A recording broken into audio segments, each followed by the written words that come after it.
ఈ గవర్నమెంట్ కొలువులు చేసే ఆఫీసర్లు ఖద్దరు వేసుకున్నోళ్లకు, లేకపోతే టక్కు గిక్కు వేసుకున్నోళ్లకు, లేకపోతే పైసలు బగ్గున్నోళ్లకు, పలుకుబడి ఉన్నోళ్ళకైతేనే పనిచేస్తారు కొందరు ఆఫీసర్లు.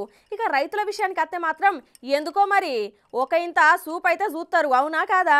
అట్లనే ఒక ఆఫీసర్ అమ్మ చేస్తే ఈ రైతు ఏం చేసిండో చూడుర్రి. నోటీసులు తీసుకోడు, చివరికి తలారిని అడగండి, మా తలారి భయపెడతారు. అతను నోటీసు చిత్తూరులో సాయిబాబు ఉంటాడు, ఇల్లు కట్టుకున్నాడు. ఒక పారికి ముచ్చటి నుర్రుల్లా నాకు ఉత్తరంగా పక్క నాలుగు కబ్జా చేసుకున్నాడు. భయపెడతా పోవాలి, మా పొలం గడి చేయండి సార్, నోటి చేయండి సార్. సంవత్సరానికి ఒకసారి వేరుశనగకి వెళ్ళిస్తాను, చేయండి సార్. అంతే సార్. ఇంకోటి మా భార్య వచ్చి టికెట్ పట్ట ఇవ్వాలి సార్. అంటే మా రెండే ఏంది ఏమో పెట్రోల్ డబ్బా ముంగటేసుకొని మా సమస్యని పరిష్కరించుర్రి అని అంటున్నాడు ఈ అన్న. ఏమైంది ఓ పోలీస్ సారు? అక్కడ చెప్పి గ్రామం ఇవన్నీ ఉన్నాయి. ఇదే ఉన్నది మొన్న అక్కడ 3 ఏళ్ల ముందు. ఇప్పుడు ఈ త్రివేద తలారి పెట్టున్నా చూడు, అతను నేర్పించి కేసు ఒక 1 లక్ష తీసుకొని ఇప్పుడు నాటిస్తున్నాడు, డబ్బులు తీసుకుని నన్ను కడుతున్నాడు.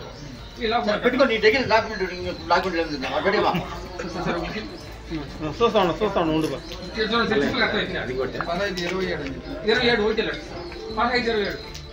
ఇంత గట్టిగా మాట్లాడుతున్నాడు అంటే ఇది ఖచ్చితంగా భూమి గురించే అని అనుకుంటుర్రా?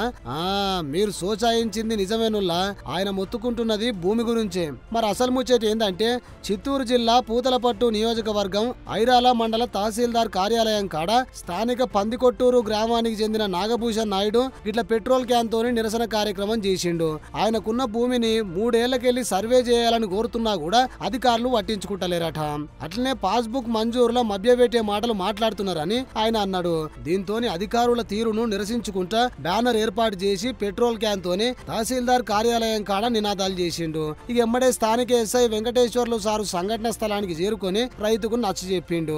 ఆ రైతన్నకు న్యాయం చేసేటట్టు చూస్తా అని చెప్పి ఆడికెళ్ళి పంపించిండు.